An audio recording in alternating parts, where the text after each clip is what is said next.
नमस्कार।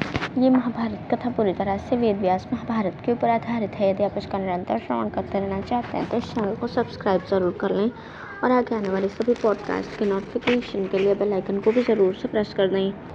अब हम सुनेंगे गोदान के फल, कपिला गौ की उत्पत्ति और गो महात्म्य के विषय में वशिष्ठ सौदास संवाद का वर्णन। युधिष्ठिर ने कहा, भारत, आप गोदान के उत्तम गुणों का फिर से वर्णन कीजिए। आपके मुख से इस अमृतमय उपदेश को सुनते सुनते मुझे तृप्ति नहीं होती। भीष्म जी ने कहा, पुत्र, वात्सल्य गुण से युक्त एवं उत्तम लक्षणों वाली जवान गाय को वस्त्र ओढ़ाकर ब्राह्मण को दान करने से मनुष्य संपूर्ण पापों से मुक्त हो जाता है और उसे असूर्य नामक अंधकारमय लोकों में नहीं जाना पड़ता। जिसका घास खाना और पानी पीना समाप्त हो चुका हो, जिसका दूध नष्ट हो गया हो, जिसकी इंद्रियां काम न दे सकती हो, अर्थात जो बूढ़ी और रोगिणी होने के कारण जीर्ण शीर्ण शरीर वाली हो गई हो, ऐसी गौ का दान करने वाला मनुष्य ब्राह्मण को व्यर्थ कष्ट में डालता है और स्वयं भी घोर नरक में पड़ता है। क्रोध करने वाली मरहकही, रुग्णा, दुबली पतली तथा जिसका दाम न चुकाया गया हो, ऐसी गौ का दान करना कदापि उचित नहीं है। हृष्ट पुष्ट, सीधी सुलक्षणा, जवान एवं उत्तम गंध वाली गौ की सभी लोग प्रशंसा करते हैं। जैसे नदियों में गंगा श्रेष्ठ है, वैसे ही गौओं में कपिला गौ उत्तम मानी गई है। युधिष्ठिर ने पूछा, पितामह, किसी भी रंग की गौ का दान किया जाए, गोदान तो एक सा ही होगा। फिर सत्पुरुषों ने कपिला गौ की ही अधिक प्रशंसा क्यों की है? मैं कपिला के महान प्रभाव को विशेष रूप से सुनना चाहता हूँ। भीष्म जी ने कहा, पुत्र, मैंने बड़े बूढ़ों के मुख से रोहिणी कपिला गौ की उत्पत्ति का जो प्राचीन वृत्तांत सुना है, वो सब तुम्हें बता रहा हूँ। सृष्टि के प्रारंभ में ब्रह्मा जी ने दक्ष प्रजापति को आज्ञा दी कि तुम प्रजा को उत्पन्न करो, किंतु दक्ष प्रजापति ने प्रजाओं की भलाई के लिए सबसे पहले उनकी आजीविका का उपाय निर्धारित किया। उसके पश्चात उन्होंने प्रजा को उत्पन्न किया। उत्पन्न होते ही समस्त जीव जीविका के लिए कोलाहल करने लगे। जैसे भूखे प्यासे बालक अपने माँ बाप के पास दौड़ जाते हैं, उसी प्रकार समस्त प्रजा जीविका दाता दक्ष के पास गई। प्रजाजनों की स्थिति पर मन ही मन विचार करके प्रजापति ने उनकी रक्षा के लिए अमृत का पान किया। अमृत पीकर जब वे पूर्ण तृप्त हो गए तो उनके मुख से सुरभित मनोहर सुगंध निकलने लगी। उस सुरभि गंध से सुरभि गौ प्रकट हुई, जिसे प्रजापति ने अपने मुख से उत्पन्न होने वाली पुत्री के रूप में देखा। सुरभि ने भी बहुत सी कपिला गौएं उत्पन्न की, जो प्रजा की माता के समान थी और जिनका रंग कुंदन की भांति दमक रहा था। वे सब गौएं प्रजा की आजीविका थीं। जैसे नदियों की लहरों से फेन उत्पन्न होता है, उसी प्रकार चारों ओर दूध की धारा बहाती हुई अमृत के समान वर्ण वाली उन गौओं के दूध से फेन उठने लगा। एक दिन की बात है, भगवान शंकर पृथ्वी पर खड़े थे। उसी समय सुरभि के एक बछड़े के मुंह से फेन निकलकर उनके मस्तक पर गिर पड़ा। तब इससे वे कुपित हो उठे और अपनी ललाट अग्नि की ज्वाला से मानो रोहिणी गौ को भस्म कर डालेंगे, इस तरह उसकी ओर देखने लगे। रुद्र का वो भयंकर तेज जिन जिन कपिलाओं पर पड़ा, उनके रंग नाना प्रकार के हो गए, किंतु जो वहां से भागकर चंद्रमा की शरण में चली गई, उनका रंग नहीं बदला। वह जैसी उत्पन्न हुई थी वैसी ही रह गई।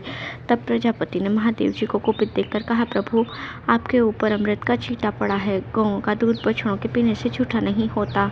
जैसे चंद्रमा अमृत का संग्रह करके फिर उसे बरसा देता है, उसी प्रकार वे रोहिणी गौएं भी अमृत से उत्पन्न दूध देती हैं। जैसे वायु, अग्नि, सुवर्ण, समुद्र तथा देवताओं का पिया हुआ अमृत उनमें उच्छिष्ट का दोष नहीं होता, वैसे ही बछड़ों को पिलाती हुई गौ भी दूषित नहीं मानी जाती। तात्पर्य यह है कि दूध पीते समय बछड़े के मुख से गिरा हुआ झाग शुद्ध नहीं माना जाता। ये गौएं अपने दूध और घी से संपूर्ण जगत का पालन करेंगी। सब लोग इनके अमृत में दूध को पीना चाहते हैं। ऐसा कहकर प्रजापति दक्ष ने महादेव जी को बहुत सी गौएं और एक बैल भेंट किए तथा इसी उपाय से उनके चित्त को शांत किया। महादेव जी ने भी प्रसन्न होकर उस वृषभ को अपना वाहन बनाया और उसी के चिन्ह से अपनी ध्वजा सुशोभित की। इसी से उनका नाम वृषभ ध्वज प्रसिद्ध हुआ। तदंतर देवताओं ने महादेव जी को पशुओं का राजा पशुपति बना दिया और गौओं के बीच में उनका नाम वृषभांक रख दिया। इस प्रकार कपिला गौएं अत्यंत तेजस्विनी और शांत वर्ण वाली हैं। इसी से उनको दान में सब गौओं से प्रथम स्थान दिया गया है। गौएं संसार की सर्वश्रेष्ठ वस्तु है। वे जगत को जीवन देने वाली हैं। भगवान शंकर सदा उनके साथ रहते हैं। वे चंद्रमा से निकले हुए अमृत से उत्पन्न हुई हैं तथा शांत, पवित्र, समस्त कामनाएं पूर्ण करने वाली और जगत को प्राणदान देने वाली हैं। अतः गोदान करने वाला मनुष्य संपूर्ण कामनाओं का दाता माना जाता है। अपवित्र मनुष्य भी यदि गौ की उत्पत्ति से संबंध रखने वाली इस उत्तम कथा का पाठ करता है तो कलयुग के दोषों से मुक्त हो जाता है और उसे पुत्र, लक्ष्मी, धन तथा पशु आदि की सदा प्राप्ति होती रहती है। राजन, गोदान करने वाले को हव्य, कव्य, तर्पण और शांति कर्म का फल तथा वाहन, वस्त्र एवं बालकों और वृद्धों का संतोष प्राप्त होता है। इस प्रकार ये सब गोदान के गुण है। वैशंपायन जी कहते हैं, जन्मेजय, भीष्म जी की बातें सुनकर राजा युधिष्ठिर और उनके भाइयों ने उत्तम ब्राह्मणों को सोने के समान रंग वाले बैल तथा उत्तम गौएं दान की। भीष्म जी कहते हैं, धर्मराज, इक्ष्वाकु वंश में एक सौदास नामक राजा थे। एक बार उन्होंने ब्रह्मा जी के पुत्र महर्षि वशिष्ठ को प्रणाम करके पूछा, भगवान, तीनों लोकों में ऐसी पवित्र वस्तु कौन है जिसका नाम लेने मात्र से मनुष्य को सदा उत्तम पुण्य की प्राप्ति हो सके। तब महर्षि वशिष्ठ ने गौओं को नमस्कार करके इस प्रकार कहना आरंभ किया, राजन, गौओं के शरीर से अनेकों प्रकार की मनोरम सुगंध निकलती रहती है। बहुत तेरी गौएं गुलगुल के समान गंध वाली होती हैं। गौएं प्राणियों का आधार तथा कल्याण की निधि है। भूत और भविष्य गौओं के ही हाथ में है। वे ही सदा रहने वाली पुष्टि का कारण तथा लक्ष्मी की जड़ हैं। गौओं की सेवा में जो कुछ दिया जाता है उसका फल अक्षय होता है। अन्न गौओं से उत्पन्न होता है। देवताओं का उत्तम हविष्य घृत गौएं देती हैं तथा स्वाहाकार, दिव्य यज्ञ और वष्टाकार इंद्र याग भी सदा गौओं पर ही अवलंबित है। गौएं ही यज्ञ का फल देने वाली हैं। उन्हीं में यज्ञ की प्रतिष्ठा है। ऋषियों को प्रातः काल और सायंकाल में होम के समय गौएं ही हवन के योग्य घृत आदि पदार्थ देती हैं। जो लोग दूध देने वाली गौदान करते हैं वे अपने समस्त संकटों और पापों के पार हो जाते हैं। जिसके पास 10 गौएं हो वो 1 गौ दान करे, जो 100 गायें रखता हो वो 10 गायें दान करे और जिसके पास 1000 गौएं मौजूद हो वो 100 गायें दान करे तो इन सबको बराबर ही फल मिलता है।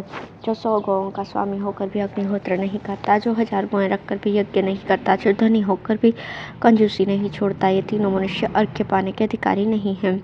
जो उत्तम लक्षणों से युक्त कपिला गौ को वस्त्र उठाकर बछड़े सहित दान करता है तथा उसके साथ दूध दोहने के लिए एक कांसी का पात्र देता है, वो इहलोक परलोक दोनों को जीत लेता है। प्रातःकाल और सायंकाल में प्रतिदिन गौओं को प्रणाम करना चाहिए। इससे मनुष्य के शरीर और बल की पुष्टि होती है। गोमूत्र और गोबर देखकर कभी घृणा न करे। गौओं के गुणों का कीर्तन करे, कभी उनका अपमान न करे। यदि बुरे स्वप्न दिखाई दे तो गोमाता का नाम ले। प्रतिदिन शरीर में गोबर लगाकर स्नान करे। सूखे हुए गोबर पर बैठे, उस पर थूक न फेंके, मलमूत्र न त्यागे। गौओं के तिरस्कार से बचता रहे।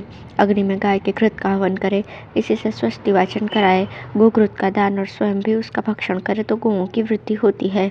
जो मनुष्य सब प्रकार के रत्नों से युक्त तिल की धेनु को गोमाम, अग्नि, विमा, अश्वी आदि गोमती मंत्र से अभिमंत्रित करके उसे ब्राह्मण को दान करता है, उसे अपने पाप पुण्य के लिए शोक नहीं करना पड़ता।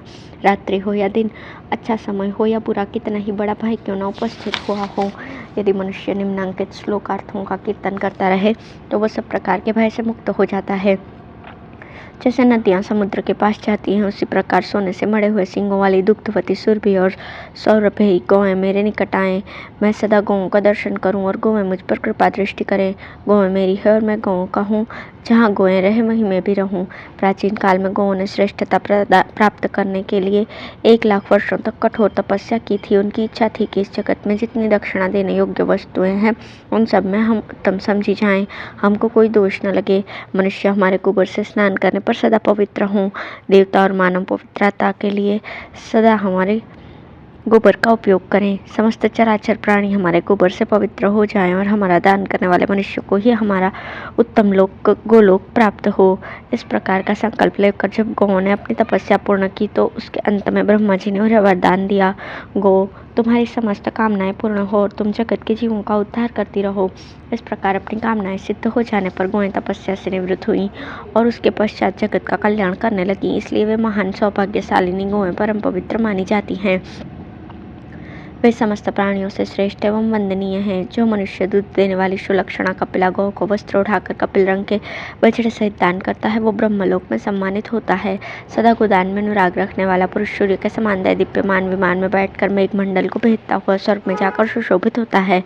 गौ के शरीर में जितने रोए होते हैं उतने वर्षों तक वो स्वर्गलोक में सत्कार पूर्वक रहता है। फिर पुण्य क्षीण होने पर जब स्वर्ग से नीचे उतरता है तो इस मनुष्य लोक में आकर संपन्न घर में जन्म लेता है।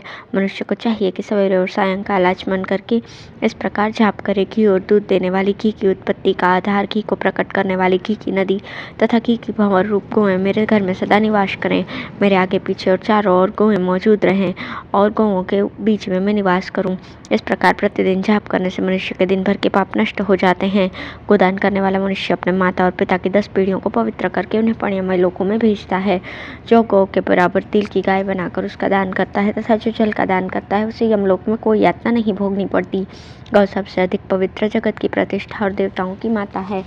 उसका स्पर्श और उसकी प्रदक्षिणा करे तथा उत्तम समय देखकर सुपात्र ब्राह्मण को उसका दान करे। जो बड़े बड़े सींगों वाली कपिला, धेनु को बछड़े, कांसी की दोहनी तथा वस्त्र सहित दान करता है वो मनुष्य यमराज की दुर्गम सभा में निर्भय होकर प्रवेश करता है। गोदान से बढ़कर कोई पवित्र दान नहीं है और गोदान के फल से श्रेष्ठ अन्य कोई फल नहीं है। संसार में गौ से बढ़कर दूसरा कोई उत्कृष्ट प्राणी नहीं है। जिसने समस्त चराचर जगत को व्याप्त कर रखा है, उस भूत और भविष्य की माता गौ को मैं मस्तक झुकाकर प्रणाम करता हूँ। राजन, ये मैंने तुमसे गौओं के गुणों का दिग्दर्शन मात्र कराया है। गौओं के दान से बढ़कर इस संसार में दूसरा कोई दान नहीं है तथा उनके समान दूसरा कोई सहारा भी नहीं है। भीष्म जी कहते हैं, महर्षि वशिष्ठ के ये वचन सुनकर भूमिदान करने वाले महात्मा राजा सौदास ने उस पर विचार किया और उसे सर्वथा उत्तम जानकर ब्राह्मणों को बहुत सी गौएं दान दी। इससे उन्हें उत्तम लोगों की प्राप्ति हुई। धन्यवाद।